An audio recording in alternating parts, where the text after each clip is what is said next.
Good morning, GC. Today is Wednesday, March 20th. I'm Braden Woodward. And I'm Morgan Alexander.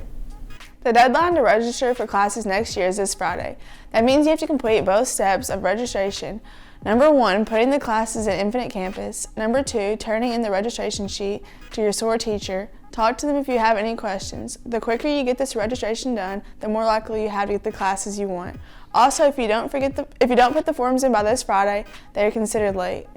3 members of the GC Forensic team are going to Nationals. Sophomore Keely Allen, freshman Deacon Edwards, and Charlie Feeser qualified for the Nationals Catholic Forensic League Grand National Tournament in this summer in Chicago.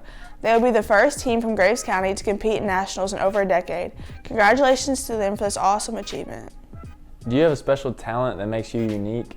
You'll have the chance to show off what you can do during the Graves Got Talent show in April.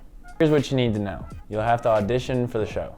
Those auditions are on April 8th, 9th, and 10th during SOAR. You need to scan this QR code to reserve a spot, so pause if you need to.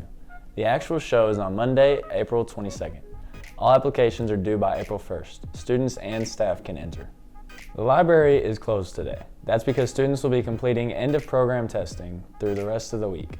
The library will stay closed until Friday, and that's all day. So don't try to come by during break or lunch either.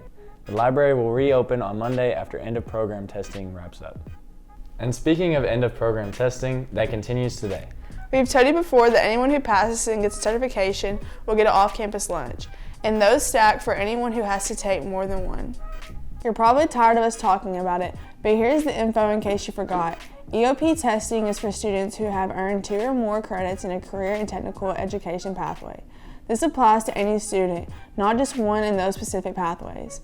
If you have 2 credits, you need to take this exam. Teachers in those pathways should have already notified you of when to take those tests.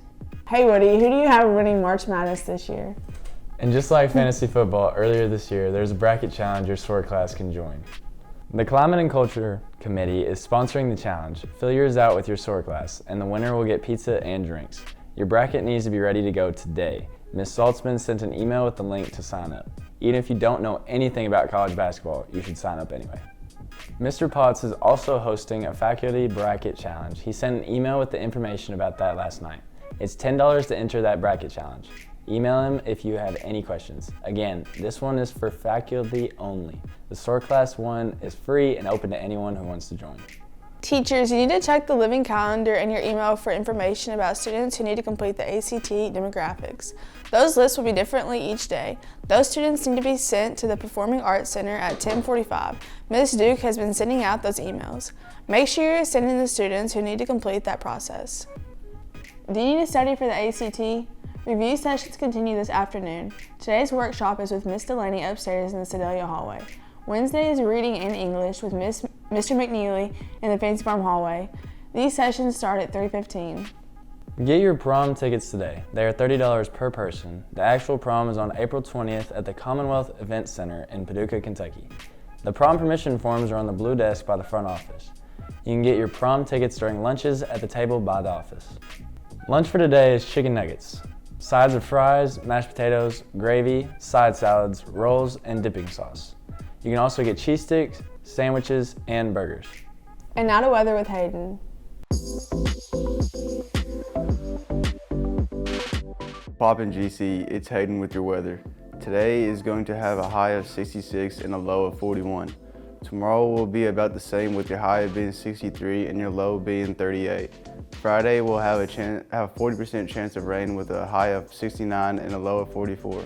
That's all we have for weather. Now to Carson with sports. Hey GC, it's Carson Kirkle with sports. The Eagles baseball team right now is hot. They are 6-0 after defeating Marshall County here at home. Initially, the Eagles trailed the Marshalls, but they came back and secured the win 11-10. The boys will host Dyer County, Tennessee on Friday. The Lady Eagles softball team is struggling a little bit right now. They got swept by Ballard Memorial last night 0-4. That brings their season record to 3-6. The Lady Eagles will look for redemption tomorrow night against Community Christian here at home. That's all for sports. Back to you guys at the desk. And that's all for GCTV. I'm Morgan Alexander. And I'm Braden Woodward. We'll see you back here tomorrow.